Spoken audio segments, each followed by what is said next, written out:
तृतीय प्रपाठक 12वां खंड 5वां प्रवाक। सा एषा चतुष्पदा षड्विधा गायत्री तद एतद ऋचा अभ्यनोक्तम। सा एषा, जो पीछे गायत्री का वर्णन हुआ है, पहले कह दिया था कि ऐसा कुछ जो कुछ बहुत दिखाई दे रहा है वो सब कुछ गायत्री ही है, वो गायत्री वाक है।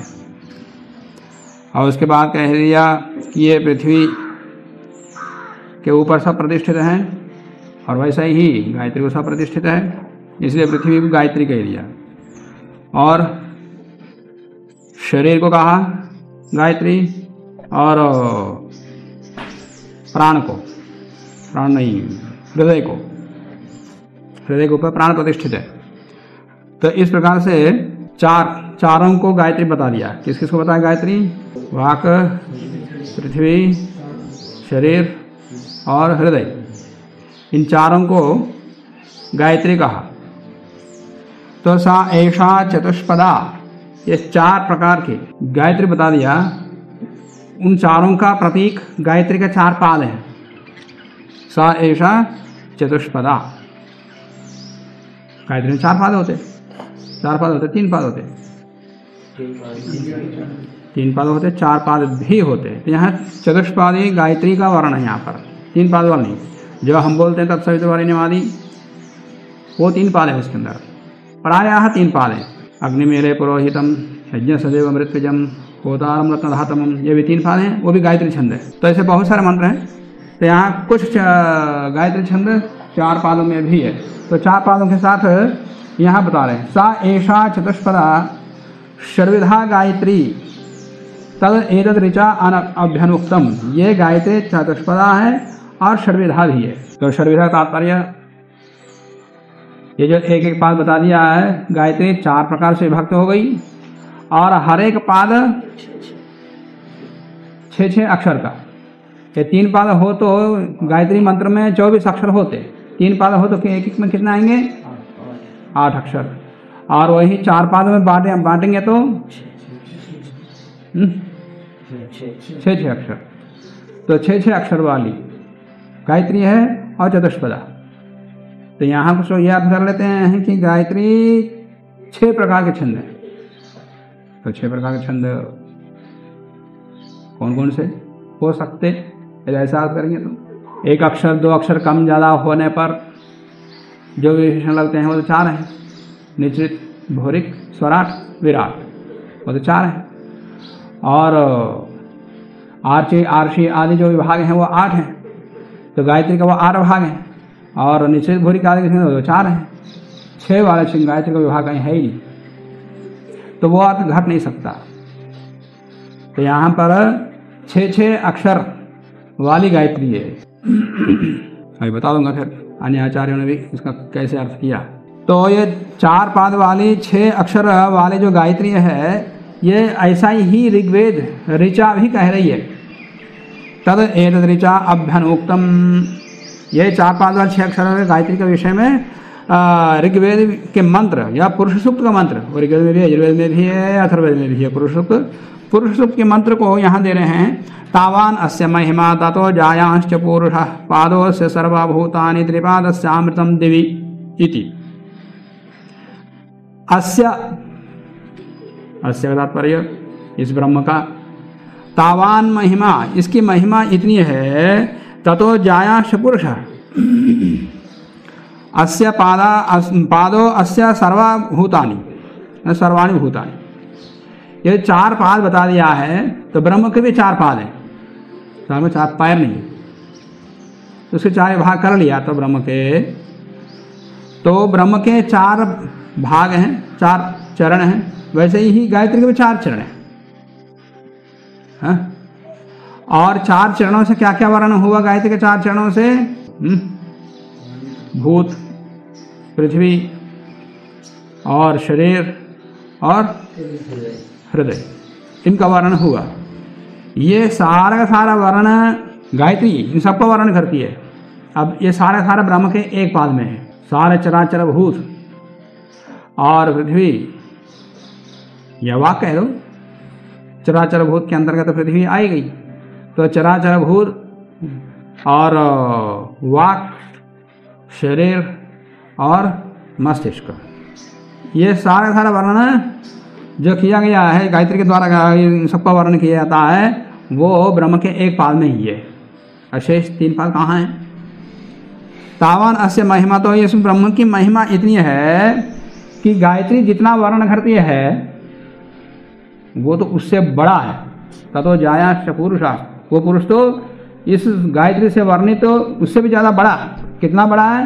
पादो अस्य सर्वाणि भूतानि, सारे भूत उसके एक पाद में आ जाते। अशेष 3 पाद कहाँ हैं? त्रिपाद अस्य अमृतम दिव्य, इसका तो जो अमृत जो लोक है उसके अंदर 3 पाद है, माने यह अभी अज्ञाति ही है, उसका वर्णन तो गायत्री भी नहीं कर रही है, तो वो इतना बड़ा है ब्रह्म। तो यहाँ पर सादृश्य दिखा दिया कि ब्रह्म के 4 पाद हैं और गायत्री में भी 4 पाद हैं। ये ऋचा भी कह रही है। अब यहाँ पर यह बताओ गायत्री छंद का वर्णन हो रहा है या ब्रह्म का वर्णन हो रहा है? ये 4 पाद और 6 अक्षर, कुल मिलाकर 24 अक्षर गायत्री छंद में रहते। ये किसके? ब्रह्म के है या गायत्री छंद के, मंत्र के? सा एषा चतुष्पदा षड्विधा गायत्री तद एतद् ऋचाभ्यनुक्तम। तो सा एषा चतुष्पदा षड्विधा गायत्री जो कहा है, गायत्री छंद का वर्णन है या ब्रह्म का वर्णन है?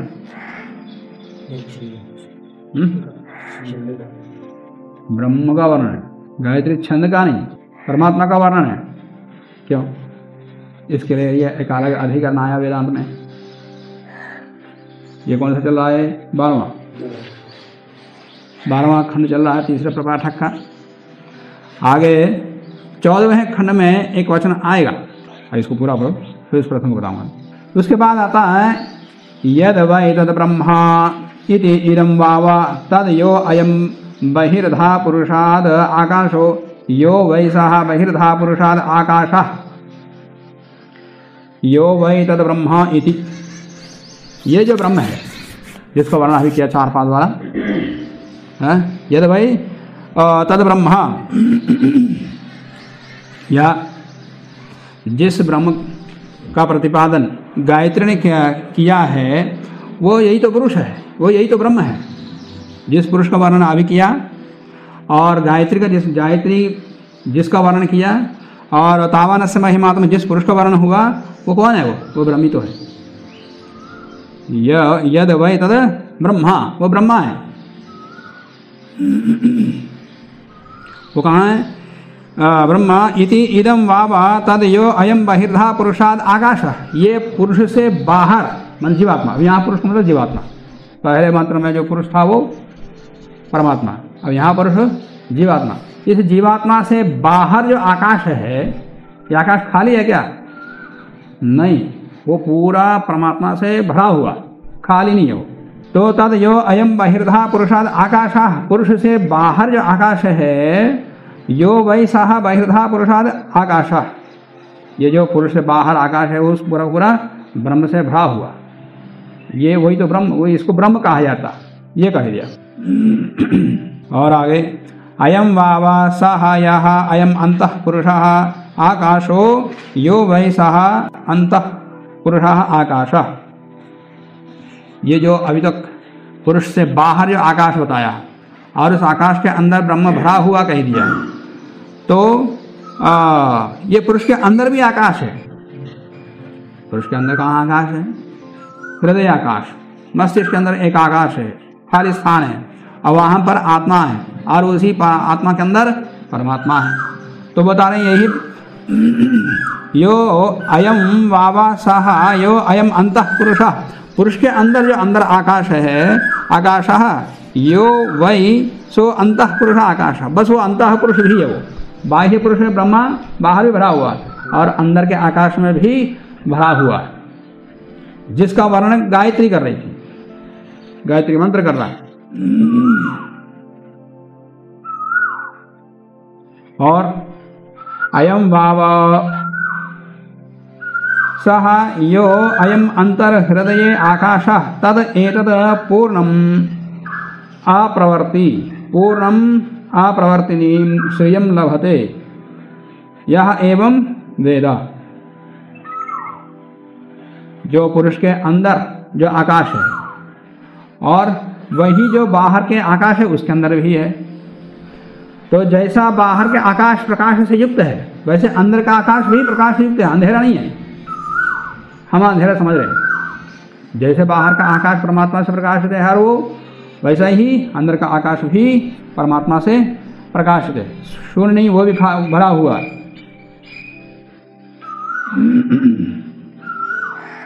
और अंदर बाहर जो व्यापक होकर के प्रकाशित हो रहा है, उसी ब्रह्म का गान ये गायत्री करती है, और वो ब्रह्म से परिपूर्ण है।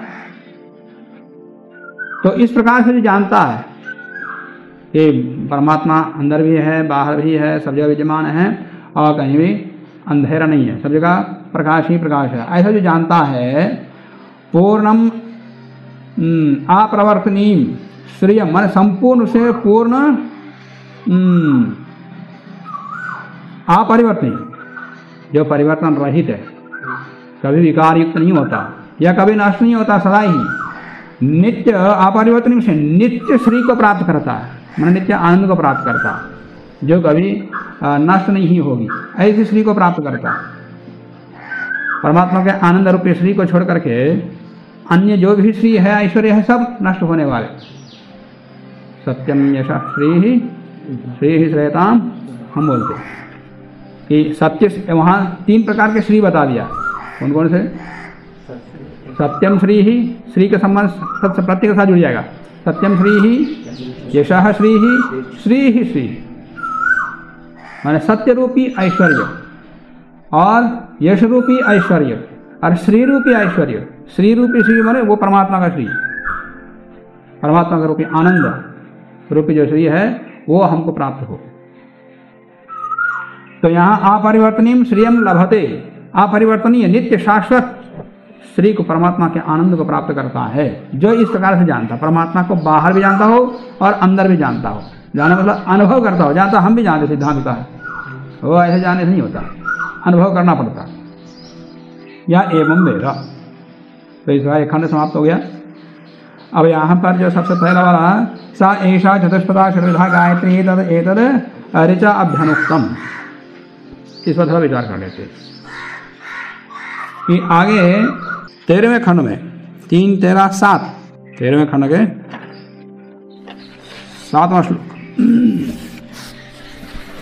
अथा यदतः परो दिवो ज्योतिः दीप्यते विश्वतः पृष्ठेषु सर्वतः, पृष्ठेषु अनुत्तमेषु उत्तमेषु लोकेषु इदं वावा तद यद इदम अस्मिन् अंतः पुरुषे ज्योतिः तस्य एषा दृष्टिः। वहाँ एक वचन आया, वहाँ ज्योति से संदेह उत्पन्न होता है कि ज्योति का तात्पर्य जो अभी बताया कि अंतः पुरुष के अंदर भी एक खाली स्थान है, वहाँ भी ज्योति है, प्रकाश है। तो वो अंतः पुरुष वाला ज्योति लेना है, या बाहर के आकाश में जो ज्योति है उसको लेना है, या परमात्मा रूपी ज्योति, वहाँ ज्योति का अर्थ क्या लेना? तो सिद्धांत कहता है कि ज्योति का अर्थ परमात्मा लेना है। अपूर्व पक्ष कहता है कि ज्योति का अर्थ प्रकाश है, अग्नि है, अग्नि का तात्पर्य भौतिक अग्नि ये ले लो, या शरीर के अंदर एक जठराग्नि है उसको ले लो, और नहीं तो ये 2 हैं। यदि यहाँ पर परमात्मा को भी ज्योति कहते, पर परमात्मा अर्थ करने के लिए यहाँ कौन क्या आया? कोई प्रसंग ही नहीं। वहाँ जहाँ पर प्रश्न कर रहे हैं 13वें खंड में, वहाँ परमात्मा का प्रसंग ही नहीं है। तो इसलिए वहाँ ज्योति का अर्थ या तो आदित्य रूपी ज्योति ले लो, या भौतिक अग्नि ले लो, या जठराग्नि ले लो, परमात्मा तुम ले नहीं सकते। तो वहाँ सिद्धांत कहता है कि 13वें खंड से पहले खंड में, मतलब 12वें खंड में जो चल रहा है इस समय, 12वें खंड में ब्रह्म का वर्णन है, और अगले 14वें खंड में भी ब्रह्म का वर्णन है। तो पहले ब्रह्म का खंडन है, बाद में भी ब्रह्म का ही प्रतिपादन है, तो बीच में 13वें में ब्रह्म का ही रहेगा। अन्य भौतिक अग्नि या सूर्य की ज्योति नहीं ले सकते, सिद्धांत ने कहा। वहाँ पूर्व पक्ष फिर उठता है कि पहले चलो ठीक है, बाद वाले 14वें खंड में तो परमात्मा का वर्णन है, मैं भी मान लिया, और 13वें में तो संदेह है। अब पहले वाले 12वें में आपने कहा है कि परमात्मा का वर्णन है, वहाँ परमात्मा का वर्णन कहा, वहाँ गायत्री का वर्णन है। ये प्रश्न उठा उसने, माने अभी जो चल रहा है 12वां खंड, इसके अंदर परमात्मा का वर्णन कहाँ है? गायत्री का वर्णन है। तब इसको सिद्ध करना पड़ेगा, यहाँ गायत्री छंद का वर्णन है ही नहीं, ये ब्रह्म का ही वर्णन है। तो ब्रह्म का वर्णन इस पूरे 12वें खंड में ब्रह्म का वर्णन सिद्ध करेंगे तो 13वें खंड में ब्रह्म परक अर्थ हो सकता है। तो ये गायत्री वा इदम सर्वम भूतम यदिदम किंच, ऐसा यहाँ 12वां खंड प्रारंभ हुआ। तो 12वां खंड वहीं से प्रारंभ होते गायत्री छंद ही तो है सब कुछ जगह, ऐसा कह दिया। ये गायत्री छंद का वर्णन है। और आगे यहाँ कहा ये कौन सा, ये सा एषा चतुष्पदा षड्विधा गायत्री, ये 4 पाद वाली है और 6 अक्षर वाली 24 अक्षर वाले गायत्री छंद है। तो गायत्री छंद का वर्णन ब्रह्म का वर्णन कहाँ है? तो सिद्धांति कहता है कि नहीं, यहाँ गायत्री छंद का वर्णन है ही नहीं, यहाँ तो पूरा ब्रह्म का ही वर्णन है। कैसे? चतुष्पदा से यहाँ पर 4 पाद वाले गायत्री छंद से 4 पाद वाले परमात्मा ग्रहण करना, न कि छंद का। एक उपमान के रूप में गायत्री छंद को ले लिया, परंतु उपमेय मुख्य रूप से जो आप कहना चाहते हैं वो क्या है? परमात्मा। तो उपमेय मुख्य रूप से उसी को लेना। इसलिए तद एतद् ऋचा अभ्यनुक्तम, उसने कहा ना सा एषा चतुष्पदा षड्विधा गायत्री तद एतद् ऋचा अभ्यनुक्तम, इसी बात को ऋचा भी कह रही है। कह करके कौन सा मंत्र दिया? पुरुष सूक्त का मंत्र दिया, ये दिया है? तो पुरुष सूक्त में ब्रह्म का वर्णन है, परमात्मा का वर्णन है, गायत्री छंद का वर्णन है, परमात्मा का वर्णन है कि 4 पाद वाली गायत्री है। ऐसा कह करके तद एतद ऋचा अभ्यनुक्तम कह करके जो तावान से महिमा तो जाया पुरुष मंत्र दिया वो तो परमात्मा वर्णन है। तो इसका मतलब सा एषा चतुष्पदा गायत्री, इसमें भी ब्रह्म का ही वर्णन है, प्रमाण के रूप में दे रहे ना। तो इसका तात्पर्य सा एषा चतुष्पदा षड्विधा गायत्री, इससे परमात्मा का ही वर्णन है, क्योंकि ऋचा अभ्यनुक्तम से परमात्मा परक मंत्र उपस्थित किया। तो यहाँ चतुष्पदा से परमात्मा ग्रहण कैसे करते आप? प्रश्न उठता है, क्योंकि परमात्मा 4 पाद है। क्योंकि मंत्र में वो कहा हुआ है कि एक पाद में सारा जगत है, 4 पाद उपरजु लोक में। वो भी उपमान, वो भी एक अलंकार रूप से कह दिया, ठीक है, मान लिया। चतुष्पाद से परमात्मा ग्रहण कर लिया। यहाँ षड्विधा कह दिया, वो यहाँ उपनिषद में नहीं है। वो चतुष्पदा सा एषा चतुष्पदा षड्विधा गायत्री का, ये 6 अक्षर वाली गायत्री है। और परमात्मा 6 अक्षर कहाँ है? तो उसको आप परमात्मा पर कैसे घटाएंगे? कैसे घटाओगे? वेदांत में आया ज्योतिष चरणा विधानात्, इस सूत्र पर आया वेदांत में। तो इसको वहां मैंने बता दिया था कि मांडव्य के उपनिषद में आता परमात्मा के 6 अक्षर, 4 पाद, हर एक पाद में 6 विभाग हैं। कहाँ? जब ओंकार की व्याख्या वहां चल रही है, आ उ म, 3 पाद हो गए। और चौथा पाद क्या है? अवर्ण की 1 मात्रा, 1 पाद। उवर्ण एक मात्रा, वो दूसरा पाद। और माँ वर्ण तीसरा अक्षर है, वो तीसरा पाद है। और चौथा पाद क्या है? अमात्रा। क्या है? वहां कोई मात्रा नहीं है। ये 4 पाद हो गए ना। तो हर एक पाद के फिर 6 विभाग, वही 6 अक्षर। यहाँ के 6 अक्षर, वहां के 6 विभागों को द्योतन कराते। कौन कौन से? सबसे पहला जो अवर्ण आकार है, ओंकार का जो आकार है, वो ब्रह्म का प्रथम अवस्था क्या है? जागृत स्थान है? तो गिनते जाओ। जागृत स्थान, बहिप्रज्ञा, सप्तांग, 19 मुख, स्थूल भुक, वैश्वानर। ओंकार के सत्याप्रकाश स्वामी जी ने लिखा अवर्ण से वैश्वानर का अभिग्रहण होता है, तो वहां है। तो उस अवर्ण की व्याख्या करते हुए ये मांडव्य उपनिषद में 6 का वर्णन हुआ। कौन कौन से? जागृत स्थान, बहिप्रज्ञ, सप्तांग, 19 मुख 4, स्थूल भुक 5, वैश्वानर 6। तो पहले पाद के 6 अक्षर हो गए, माने 6 अवस्थाएं। और दूसरा पाद या द्वितीय अक्षर या दूसरी अवस्था परमात्मा की कौन सी? स्वप्न अवस्था। तो स्वप्न स्थान 2, 1 और 2 अंतः प्रज्ञ, 3 सप्तांग, 4 19 मुख, 5वां प्रायुक्त भुक और 6ठा तेजस। ये उवर्ण के नामों में तेजस भी है। तो दूसरी अवस्था के 6 विभाग हो गए परमात्मा के। तो एक गायत्री छंद का एक एक अक्षर इन अवस्थाओं को बता रहा, तो किसका वर्ण हो रहा है? परमात्मा वर्ण हो ना। अक्षर मतलब यहाँ गायत्री छंद का वर्ण है ही नहीं। और जो गायत्री का तीसरा पाद है वो परमात्मा का उवर्ण की मात्रा, वो सुषुप्ति अवस्था। तो दूसरे में तो सुषुप्ति अवस्था के या तीसरी अवस्था के 6 अक्षर कौन से हैं, 6 विभाग कौन से हैं? सुषुप्ति स्थान, प्रज्ञान घन, जिसको गूढ़ प्रज्ञ भी कहा जाता है, प्रज्ञान घन, और एकीभूत या एकांग, चौथा है चेतोमुख, पांचवा है आनंदभुक, छठा है प्राज्ञ। ये 6 विभाग हो गए परमात्मा के। और एक चतुर्थ पाद है, कौन सा पाद? अमात्र, जिसकी कोई मात्रा नहीं है। पहली 3 अवस्थाओं को तो मात्राएं हैं आ उ म, उसके बाद अमात्रा गान होता, वहां कोई वर्ण नहीं देते, गान चलता, वो अमात्र अवस्था है।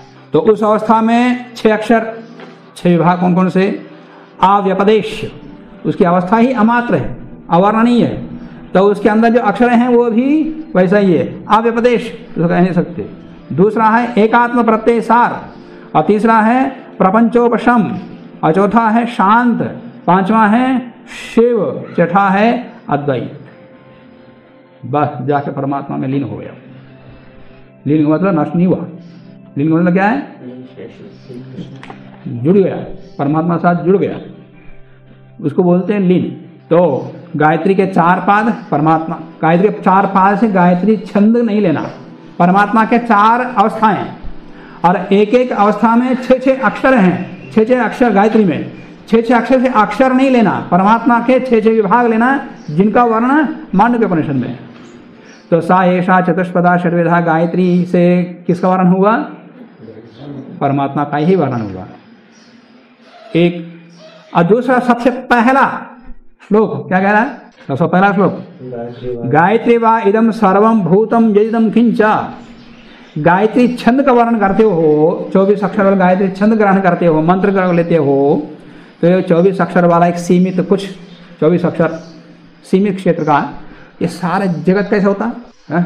गायत्री से गायत्री छंद को लेते, ये सारा जगत गायत्री ही है, कैसे हो सकता है? परमात्मा को गायत्री से या परमात्मा ग्रहण करो। गायत्री वा इदम सर्वम भूतम यदिदम किंच, इससे ये सारा जगत परमात्मा अर्थ लोग। सबसे पहला जो गायत्री वर्ण शब्द आया, वहां गायत्री से परमात्मा अर्थ लोगे, तब तो यह सारा जगत ब्रह्म ही है। जैसे सर्वम इदम खलविदम ब्रह्मा, जैसे कहते ब्रह्मा सब कुछ जगत में वही है, ऐसा गायत्री का अर्थ यहाँ पर परमात्मा अर्थ लोगे तो ये वाक्य का अर्थ घटित होता। गायत्री से गायत्री छंद लोगे तो ये सारा जगत तो गायत्री ही है, ऐसा अर्थ कैसे ले सकते? संभव ही नहीं है।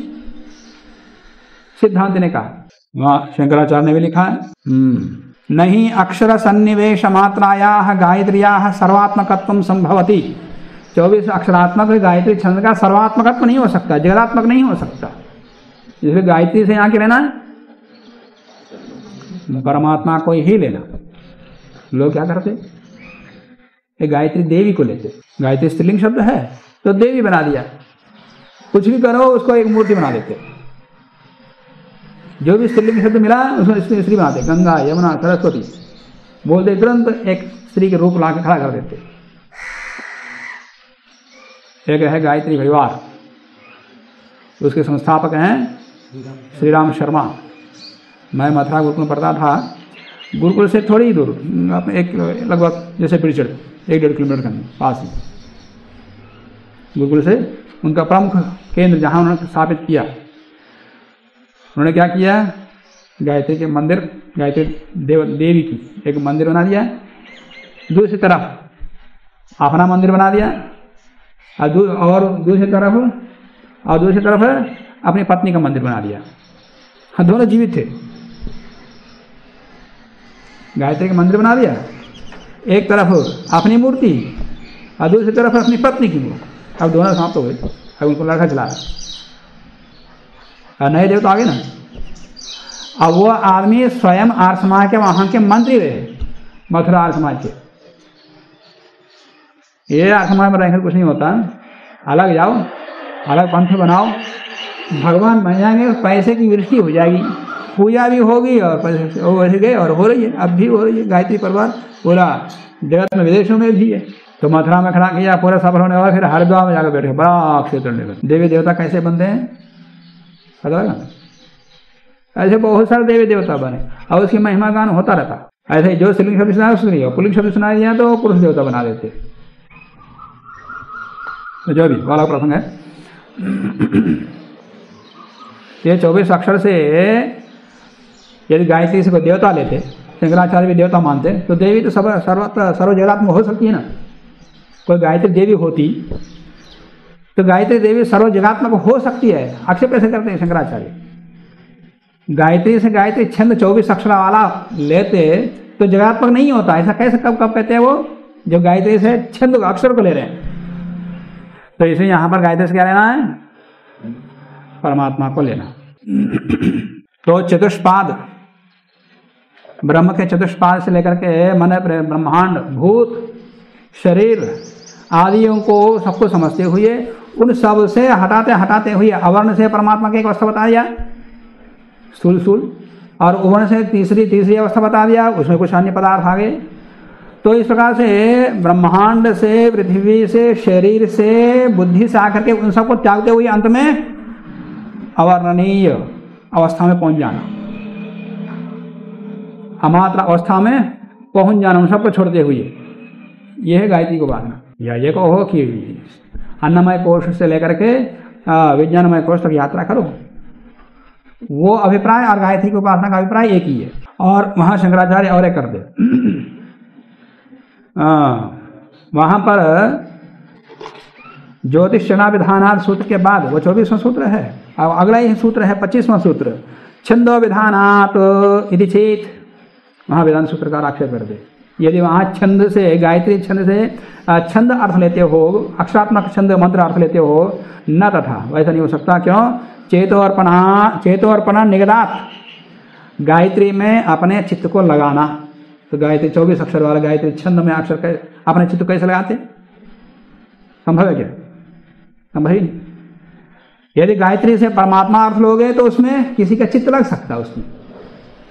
तो चेतोर्पणात् न तथा, तो चेतोर्पण चित्त को उसमें लगाना, इस प्रकार का अभिप्राय होने से गायत्री से अक्षरात्मक मंत्र को नहीं लेना, परमात्मा का अर्थ लेना। तब तो पहले वाला प्रकरण ब्रह्म परक हो गया, परमात्मा परक हो गया, और अगला वाला प्रकरण भी, खंड भी परमात्मा परक हो गया। तो जब बीच में 13वां खंड है उसमें भी परमात्मा का ही है। इसका मतलब वहां ज्योति से परमात्मा अर्थ लेना, इस प्रकार समाधान किया जाता, वहां किया हुआ।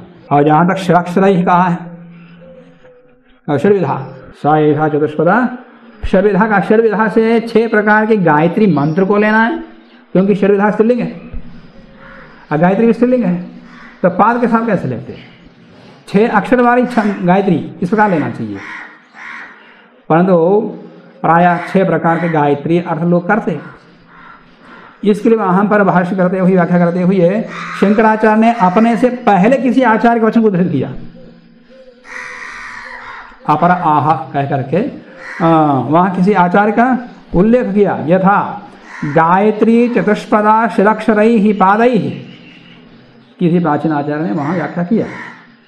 गायत्री चतुष्पदा और षडक्षरैः पादैः, 6 अक्षर वाले पादों से युक्त गायत्री है। इसलिए 6 प्रकार के, 6 का संबंध पाद के साथ है या पाद के अक्षरों के साथ है, न कि छंद के साथ। गायत्री के साथ संबंध नहीं है। गायत्री चतुष्पदा षडक्षरैः पादैः तथा ब्रह्म चतुष्पाद, ब्रह्म भी उसी प्रकार के चतुष्पाद वाला है। 6 अक्षर वाला का निरूपण उन्होंने भी नहीं किया, शंकराचार्य ने भी नहीं किया। फिर मांडुक्य उपनिषद में लाना पड़ता, एक एक पाद के 6 विभाग कहाँ से? उस प्रसंग में और एक वचन दिया, तेवा एते अन्य पंचान्य दशा संताः तत्कृतम इति उपक्रम्य सा एषा विराड अन्नादि। ये आगे छांदोग्योपनिषद में ही 4थे प्रपाठक 3रे खंड में आएगा। जब वहां पहुंचेंगे हम बता देंगे, इसकी व्याख्या लंबी हो जाएगी। कि पंच अन्य दशा संताः तत्कृतम, ये कृतम क्या है? और सा ऐसा विराट छंद को अन्नादि कह दिया, वो किस प्रकार से संभव है? विराट छंद अन्नादि कैसे होता है, इसको वहीं बताऊंगा।